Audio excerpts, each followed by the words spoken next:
T minus 50 seconds.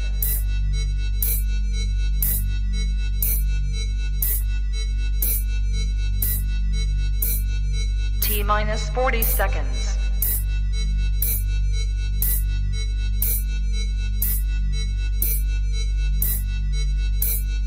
T minus 30 seconds.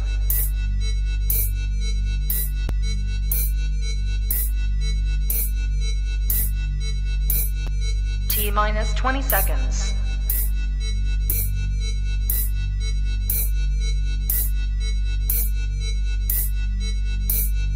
Ten, 9, 8, 7, 6, 5, 4, 3, 2, 1, 0. Own it, own it, own it, Kong. I own it. It did. Women's Wrestling Talk, the #1 women's wrestling show on the planet.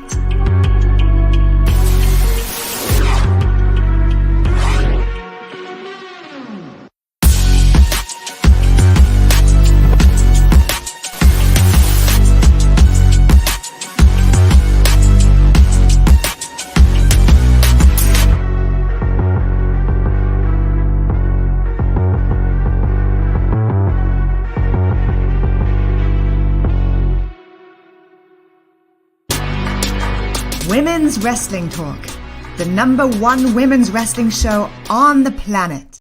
What's up, y'all? Happy Monday. I did actually think that it was Monday. Happy Monday, y'all. Welcome to Women's Wrestling Talk, the #1 women's wrestling show on the planet. Welcome to WWT Live. And I am not alone because, boy, this weekend was definitely a lot. The man with the hair, the man who did all the things for WWT and New Japan Pro Wrestling this weekend. Mr. Cedric, how you doing? I'm doing great. And yeah, we were just talking about it off the air. A long weekend. I feel like it's been nonstop. The New Japan coverage. I didn't went to the LA County Fair for the first time. When did you go there? On Saturday? Friday, after this on Friday. When we did this on Friday, I went to the fair right after. So I've been nonstop. And I had baby showers and all that. I'm gassed. I'm really gassed today. Yeah. I don't think I've ever, like we were talking online, I don't think I've ever woken up early in the morning, did a workout, and then said, I'm going to take a nap at 7 a.m. before I actually start work. I don't think that's ever happened. But I think it's the driving too, because I literally do, I hate driving, and driving to Long Beach and back, and because I hate driving, I don't drive a lot. And I think when I do drive, it takes a lot out of me because I don't do it. I think you're right. I think that was the first time I had driven so much, over course of 2 days in a while. Unless I'm just doing a road trip, one shot. That was no, I'm going back and forth, and I'm sitting in traffic. It was, man. Yeah, it was not fun. I am, however, going to Vegas, but I'm gonna try to do the either the late night or early morning drive where it's no traffic. But yeah, that's some time off. But yeah, you are. So shout out to Boza. What up, Boza? What up, KC? Cool gamer in the chat. That California traffic I think you just get used to it. You can't complain. You can complain about it, but if you want to complain about it, it's you should almost move. My solution is I avoid it at all costs. And when I have to do it, I do it, but then I'm also tired. So, you get desensitized to it after a while, but when you're in it, you're like, oh, why did I do this? Why did I do this again? Yeah. Because that's exactly on my way to Long Beach. I'm like, Cedric's going to be there. Why do I need to really go? And I'm glad I did, else we wouldn't have got the tickets and that would have been a whole situation. Shout to Emily for hooking us up, New Japan Pro Wrestling for getting us those tickets. It was a great event, and I'm sure we're going to talk a lot about it, but let's get to our first story. Top rope. The first story is on the heels of the Strong Women's Tournament finale yesterday, which we crowned a new champion. Shout out to Willow Nightingale. Mercedes Moné was actually injured in the event. And if you're there, you might have seen her get carried out. She couldn't put any weight on her legs, so it made the rounds that she actually suffered a broken ankle. Now, the spot that she suffered this broken ankle on, there was a spot where Willow was on the turnbuckle on the second rope, and Mercedes slammed her head in the turnbuckle, but she fell to the outside of the ring, landing on her feet from pretty high. So I'm thinking that's the spot, because after that, everything didn't really move with any speed. You can see there was like kind of a lack of activity, if you would. And then the match ended abruptly, which was another thing, which was like, whoa, like. But regardless of what you thought was supposed to happen tonight, the moment was beautiful. Seeing the crowd erupt. This is Long Beach. This is the Pyramid where Cal State Long Beach basketball plays. Packed out, a lot of fans there, really to see a great show. But people really showed up for Mercedes and for this historical moment. If you've seen the clips online floating around, it was a lot of fanfare, a lot of cheering. But her being hurt in this match kind of left everybody leaving the arena thinking like, huh? And kind of concerned. Right. Yeah, it was so, you know, I'm gonna be very transparent. And for you guys who've been listening and all the things, yes, you are correct. I did leave before the event was over because that's just what I do. But I did get to watch it online as well as I was driving home. But while I was there, it was nice to see the fans, like just the vibe itself. Like it wasn't indie and it wasn't WWE. It was like a whole different other vibe. And I can't really explain it, but like the fans were definitely like involved with every match. And it was like really nice to see. And the Pyramid is like, if you check out our social media, I did post a video of what the Pyramid looked like from outside. I'm sure if you Google it, it's a really nice arena. Like I've been there. I've done CrossFit competitions there personally. Like I've been to that arena. And it's a really nice spot. So I don't think they could have picked a better place as far as the capacity and all the things. So yeah, it was a great event, and the crowd was amazing. Like, you know, even when they were all stamping and all, they were cheering the guy who was sweeping the ring. That was one of my favorite moments. I was like, they really doing the sweep chant right now because clean up after the street fight. It was like everybody was really engaged, you know, and like we talked about this on previous weeks with the professor. Like you go to certain events for bigger companies and it's like people are kind of dead. I didn't get that feel at all. Everybody was really hyped just to see the action. And I'm pretty sure the performers really feed off of that. That's important. Yeah, it was good. Which match was your favorite, or which match was like, you know, you would run that back? Yo, I know you was kind of like covering your eyes the whole time, but that street fight gave me life. That was beautiful violence. We were just talking about it before the match actually kicked off. Fred Rosser's an amazing New Japan run. So like this is my first time seeing one of his New Japan matches, and just like, well, just simple stuff. Making me emote, making me feel like, oh man, that's really violent. I wouldn't think to do something like that. And of course, when Toni Storm came out, that was an unexpected pop. Yeah, that was really unexpected. So her involving herself in that match for her husband, I thought that was probably my dark horse match of the night, if I'm being honest. Yeah, shout out to Fred. He has been on the show in the early versions of the show. So shout out to him. I'm so like it's kind of one of the things, like I knew he's at New Japan Pro, but just seeing his promo and just seeing like him and what he's doing versus what we saw in WWE, like night and day. Like this version of him is like fully like him, if that makes sense. And I was like so proud. As far as the match, I'm a punk. I definitely, if I was home, this would have been the popcorn break for me, because it's just like I can't do blood, I can't do that much violence. Like it was so funny because I kept turning my head, and the guy next to me, he thought I was like trying to like talk, like have a conversation. I'm like, I can't look at this. Like it's too much.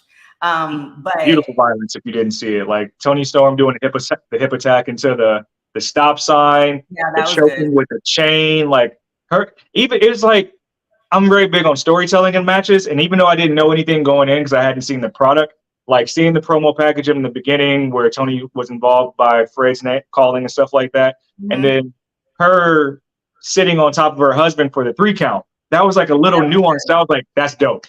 Like that's real dope. I agree. That was a great match. That was a great match, minus the blood. But what else do we got? So, piggybacking off Mercedes Monet, this is like a kind of a somber day from what was a really good weekend. We got Mercedes hurt. It's being reported that on top of Liv Morgan being hurt, we know she suffered a shoulder injury in the recent tag team match. Now we're getting news that Dakota Kai is hurt. So we know that the women's tag team titles were recently vacated by Raquel Rodriguez and Liv Morgan. But now we're seeing that Dakota Kai actually suffered an ACL tear. And so, as somebody who has recently recovered from ACL tear, that's no bueno. That is a very tough injury to overcome from, not only physically, but mentally. And it sucks because we know that this damage control faction is like kind of getting their footing a lot and kind of really becoming a mainstay on the main roster as a trio. We know that EO got her big moment. I felt like Dakota and Bailey were a really formidable tag team that could have kind of eventually got the straps too. So now that kind of just throws a wrench in everything where we don't know what's going to happen with them as a faction, but even worse, like speedy recovery to Dakota Kai, because that's a tough one to come back from. So we have Casey saying those titles are cursed. This is a sign to get rid of them. I mean,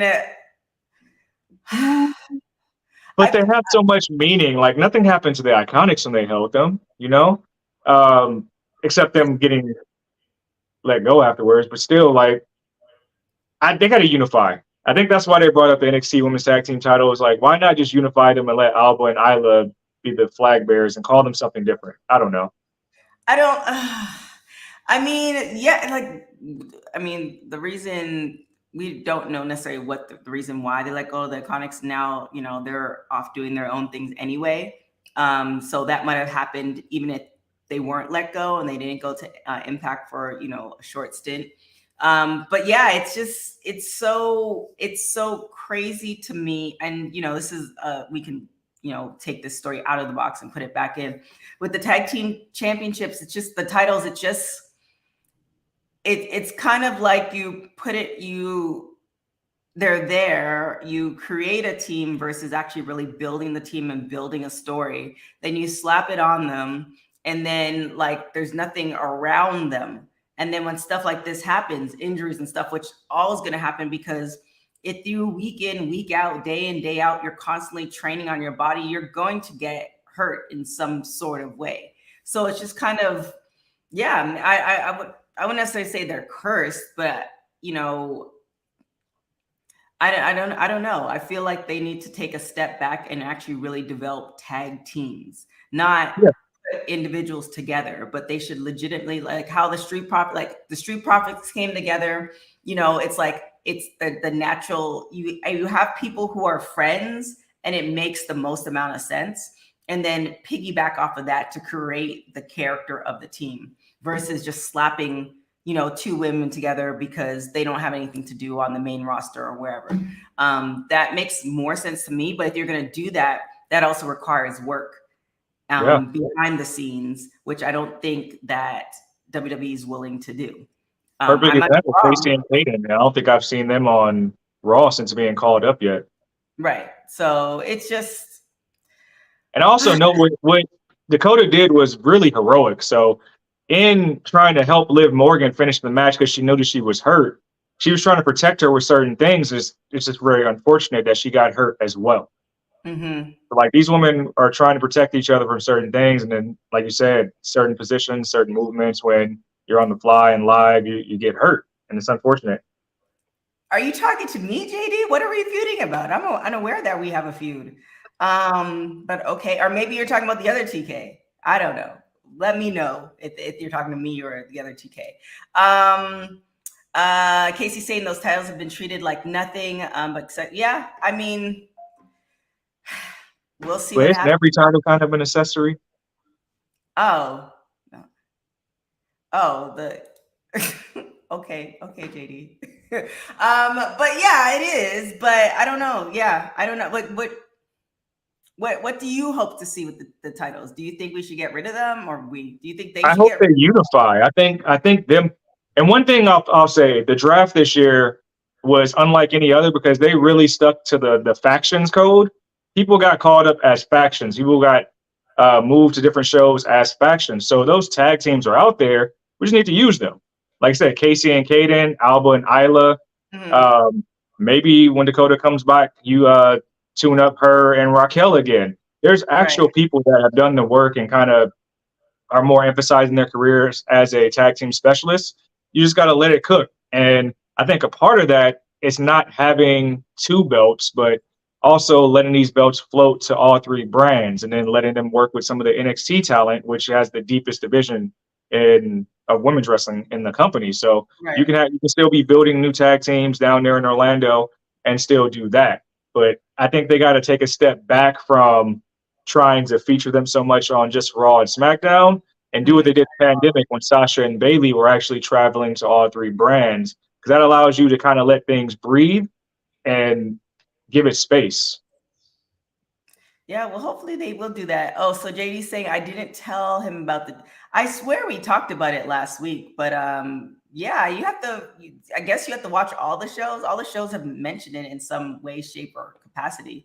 But yeah, and I think it was announced.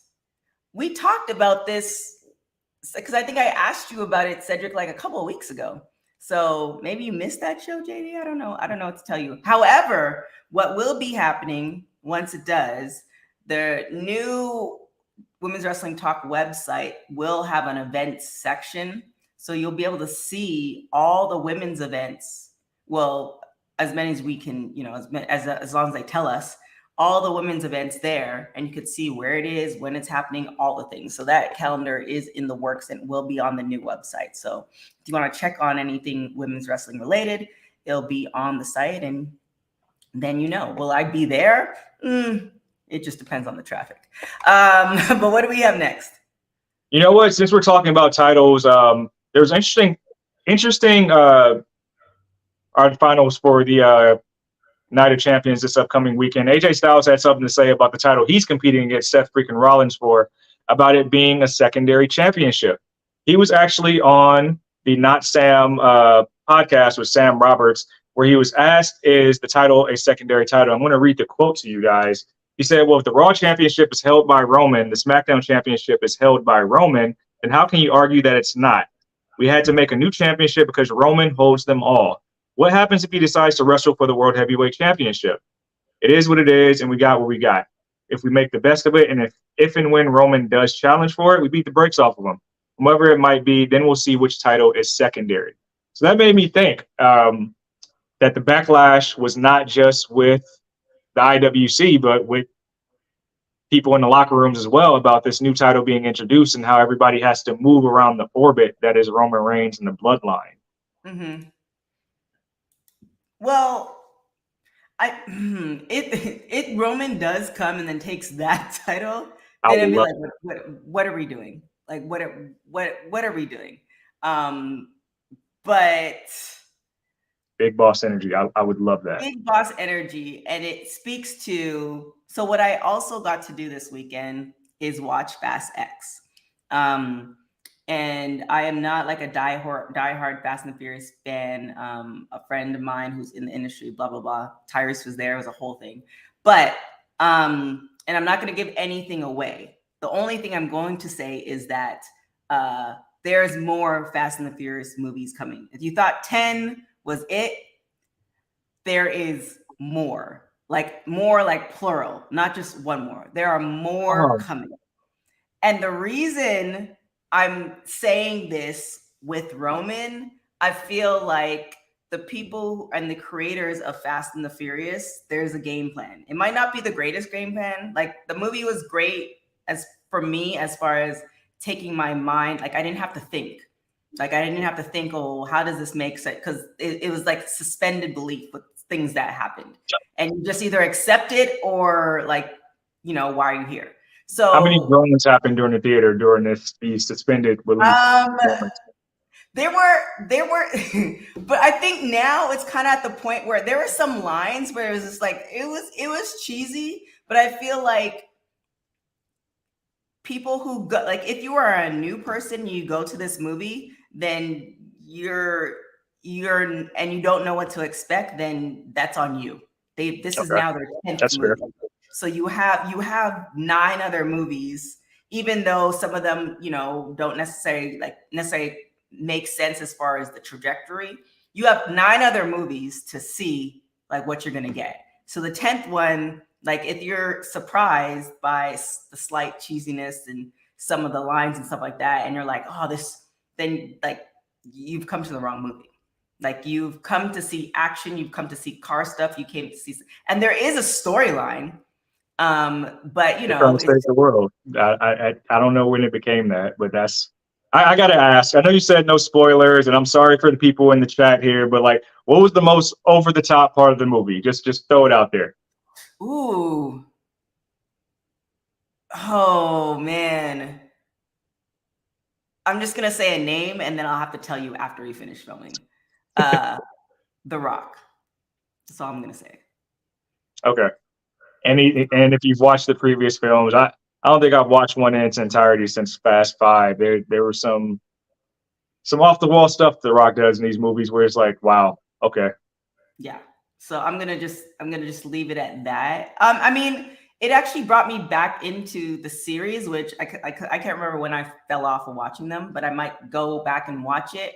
Just again, if you're just looking for, because I don't watch every day when I watch TV, it's to like for education. Like, okay, I'm watching this for that.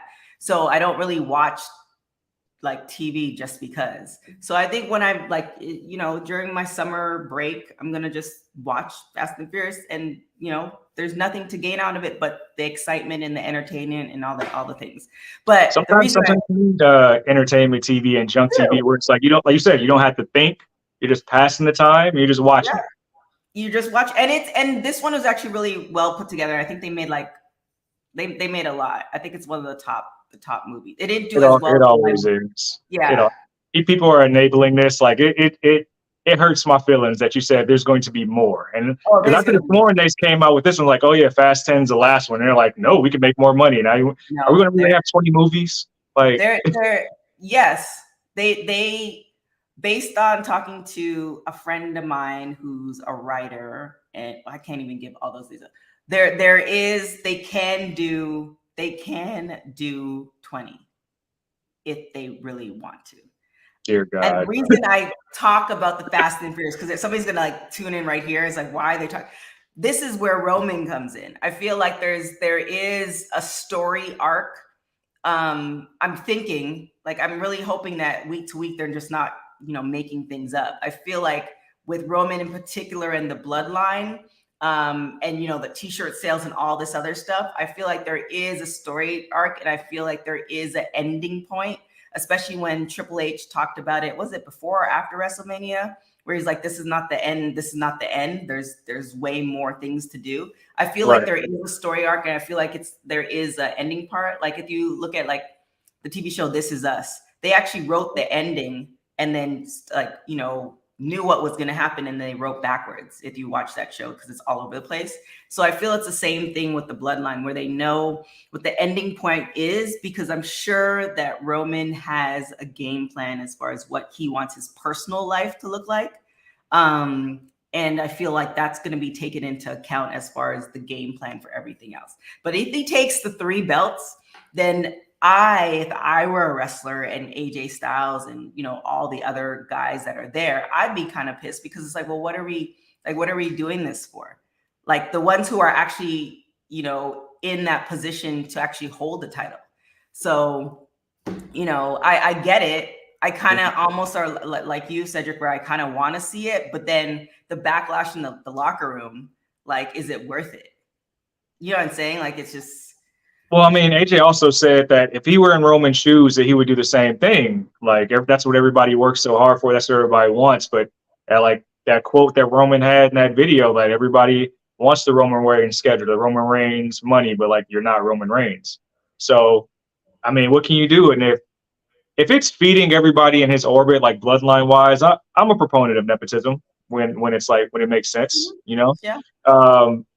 But like you said, we don't know what the end point is. There's other layers. The story is being told in so many different ways. We're not just Jay and Sammy and Kevin, but now Solo, and they're giving us those hints and cues. So I think we'll get more answers come not at Night of Champions, of course, but I think we'll get some more like real dominoes to fall at Money in the Bank. So that's going to be a big show, and it's going to be in the UK. Yeah. And then I think SummerSlam is also going to show some things as well. Some, either a full out something or hints here and there. Like or I mean, WWE has done this plenty of times where, you think you're, in for a ride for a storyline, and then the next week everybody's broken up and nobody acknowledges what happened all those months or years. So, I mean, WWE has done that before too. So, they just might get tired of it and then change everything up. And then one random day Roman drops and, then we don't see Roman again for like 2 years. That is possible too. I don't think that's in the cards, but sometimes WWE gets tired with stuff where it just doesn't make sense to them in that moment. And, there it is. So, what do we have next? You know what? I want to get back into Mercedes, but really quick, John Cena had a very interesting quote recently about a conversation I was brutally honest with Austin Theory ahead of their WrestleMania match. Now, I think I name dropped the wrong podcast earlier when talking about AJ. It was John Cena on the Not Sam Wrestling podcast with Sam Roberts. And he talked about the process and building towards their match, about he doesn't believe what he's doing out there inside of the ring. And one thing I like about this before I read the quote is, like, when WWE wants to elevate a talent to that next stratosphere of like Rock, Austin, Hogan, Cena, I'm seeing that Cena's the guy that they call back to be like, hey, let's ruffle some feathers and get this right. Because that's exactly what he did with Roman Reigns a few years ago. And now we have the Roman that we have today. I think that's pretty interesting that he's still paying it forward to elevate the next new talent. Now, what Cena said was, Austin is great and easy to work with. We wrote that together. He was in every step of the process. There comes a point to where sometimes people need creative solitude. So they're like, I'm going to go away and write my thing, come back, run it by you and see if it's okay. Then there's some guys who are like, I'll see you out there. He said, I can dress for weddings or funerals. Just tell me what suit to wear. I respect everyone's process. I do know that from all my experience, if you do not have something to care about, you do not have something. My job is to make them care. This is not a process I just do with Austin Theory. So he's showing us that there's a process that he's using to make the fans emote. And in this this excerpt of this podcast, he's also saying that, hey, I just don't believe what you're doing. And if you see exactly what he's saying in these excerpts that he said privately were a part of his promo publicly on the only appearance he had before this match became official. Mm-hmm. So like John being that guy, even this deep into his career, a willingness to not only elevate new talent, try to elevate new stars, but also still that important where he can come back and kind of ruffle some feathers and say, hey, you're not doing your job. This company sees you this way, but you're not ready. Mm-hmm. I mean, yeah, like I remember, I feel like John Cena and Austin Theory, let's be honest, Cena's getting older, and it wasn't the greatest look, and no shade or thing to guys who are balding, but it wasn't the greatest thing to see. I'm with you guys. It wasn't the greatest thing to see that at WrestleMania, because you're seeing that he's getting older. Mind you, he was going back to Fast X. He was there. He was in the movie, but you didn't see his bald spot. When it was him and Roman, that went off really well, because like Cena, I think, was just like maybe 5 or 6 years out. It's just like I get what he's doing. It makes sense, and shout out to him for paying it forward. But maybe there should be some other people. I think we talked about it last week that the average age of the guys in the company are like 40. So maybe there should be other people who are paying it forward as well. And maybe they are. Maybe because Cena was on that podcast and he was asked that specific question. But yeah, I don't think it should be just on John Cena, because that age difference is going to comes into play. You know what I'm saying? Just as far as believability. Like, what do you think of that match in WrestleMania with Cena and Theory? I think, you know what? It opened the show, and I remember at one point they were saying that I don't think this was ever on the hands to be the main event. They said it would open, then they said it would be. I think there was a presser or a podcast where this was supposed to close the show that came out like the week of, and everybody was like arms up over it. I don't think it was a bad match. I think John looked noticeably slower. I don't know how much time he had to train before this match. I think the outcome is what you expected. is with Theory going over John, putting over the younger talent like he's done in the Right. past. But you hit it on the head. You do want to see some. I just don't know who is on John's level to put over these younger talents. Like Orton is hurt. I think Edge kind of does it to an extent, but you're also getting like Edge's last run, so you kind of want to see him win. Right. Rey Mysterio's 100 years old, still looks very good. He's elevating those around him as well. I just don't know. I think John's the only one who's hit his marks like that Right. can really come back down and like pass a torch outside of maybe like a Dwayne, who I think we talked about this recently. We don't know if Dwayne can even really do certain things in the ring. Mhm. So I think this is a WWE problem in a vacuum that everybody talks about. It's like elevating new stars and kind of needing to just wipe the slate clean. And like, hey, this is our new era of talent. Kind of like what NXT did with NXT 2.0. They kind of just like wiped it clean. It's like, hey, this is who you're watching now. You'll learn them. You'll learn to like them. Maybe you have to do something like that, a reset just like that sometime. No, I definitely agree. Bosa's saying, Bosa always with the facts, so shout out to Bosa. Day of Mania, John was 45 and Austin is 25. Like you could see the difference, and maybe that's what it is. Like definitely give. I think we had talked about this too, either a week or 2 weeks ago. The wrestlers, the fact that their age is 40, but we have all this technology and what you can do with your body and what you can eat and all the things that you can go a little bit longer. So you could prolong actually retiring.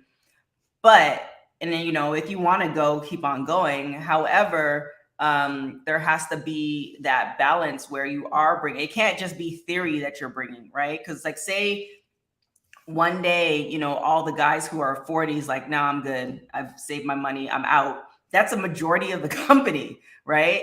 So it's like, then who's other than Theory, like who else is there that's actually doing something, right? So it's like, build Theory, but who else is around him? It's no different than what you do with women's wrestling, right? It's like you'll build one or two people, but you have a whole locker room of women that you could actually build stories around that you're not doing.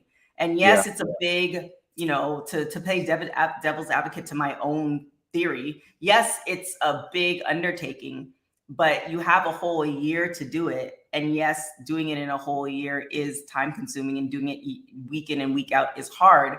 But if you're going to be that company, and if you're going to, do it week in and week out, then you need to figure out how to bring new people up that make sense. And almost, because remember, there was a point in time where they pushed Roman down our throat, whether we liked him or not, for years. Women liked him because he looked good, but there wasn't much of a storyline, and guys were like, whatever. But now we actually have a feeling towards Roman, where we hate him or like him or whatever. So it's just like, why can't you do that with other people as well? I think it comes down to and I don't know why we still haven't shedded this in 2023, but it's like the optics of who the company's guy is. They have to look a certain way.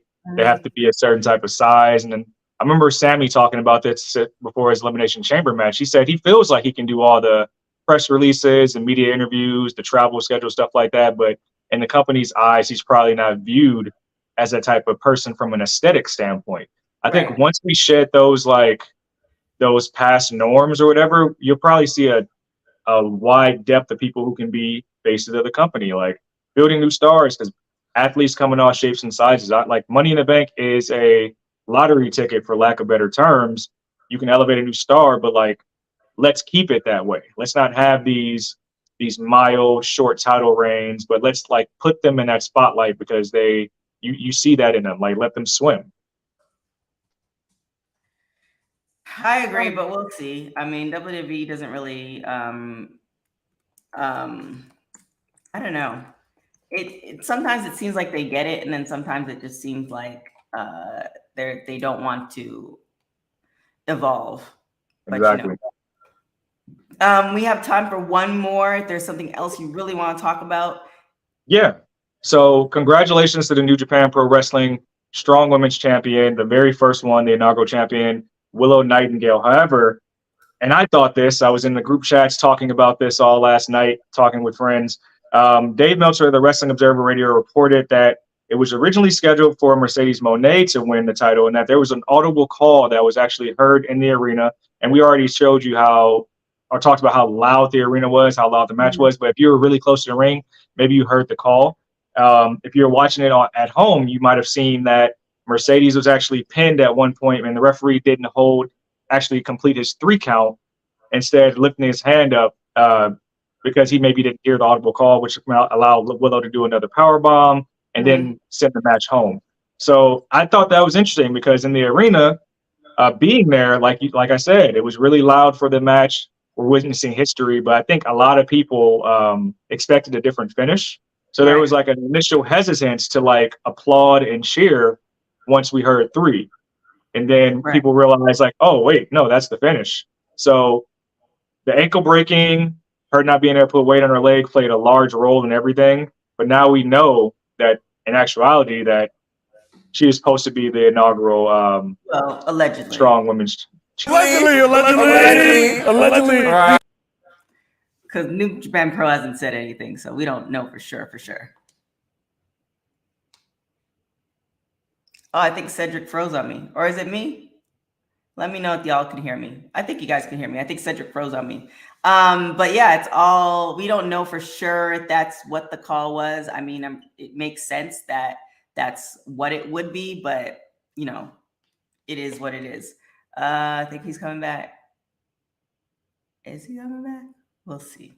But yeah, let us know in the comments as far as if you watched it, New Japan Pro Resurgence. Also, you should check out our after show for that. We had that yesterday. It's up on our YouTube page, and all the things. I think as the spinning wheel of death is okay. It's just me for now. Make sure you follow Cedric at all things as well. We have a lot of shows going on today. We have our WoW after show at 4. We also have our Raw after show as well. So check all of that out. Make sure you follow Cedric. He did the coverage for our press, New Japan Pro presser, and he was out there taking all the pictures and videos yesterday as well. So make sure you follow him and all the things. Like I said, we have a whole bunch of shows to check out, and here are some of them. Other than that, you could follow me on everything at TK Trinidad. Oh, is he back? Oh, there you go. I'm not sure what happened. No worries. You want to give them where they can find you? Yeah, so you can find me on the Bird app that says CEWD_SAYS. Go look at all the beautiful New Japan Pro Wrestling content that was courtesy of WWT over the weekend, from the press conferences to the actual event. Also find me on the gram at Says the Answer, and on Daily DDT. Should have some write-ups up there soon. All right, there it is. All right, you guys, make sure to check out all the shows and all the things. Till next time. Hey peeps, TK Trinidad here, boss lady of Women's Wrestling Talk. And I want to say thank you so much for watching, because you've got millions of options. Plus, you don't have to worry about sharing your password to check us out. But while you're here, hopefully you know we have so many more shows to watch, like Turnbuckle Glam, Raw post-show, WoW post-show, AEW Dynamite post-show, Women's Wrestling Army post-show, NXT post-show, Impact Wrestling post-show, AEW Rampage and SmackDown Live post-show, On the Scroll, ROH post-show, WWT Live, plus all of our interviews with the hottest women's wrestlers in the game. Make sure that you like, comment, and subscribe. Check out our website at www.talkpod.com and follow us on all social media platforms at www.talkpod, and make sure to spread the word. That means send this to the group chat. Yes, even the person with the green bubble. Thanks again so much for watching Women's Wrestling Talk, the #1 women's wrestling show on the planet. Ciao for now. Women's Wrestling Talk, the #1 women's wrestling show on the planet.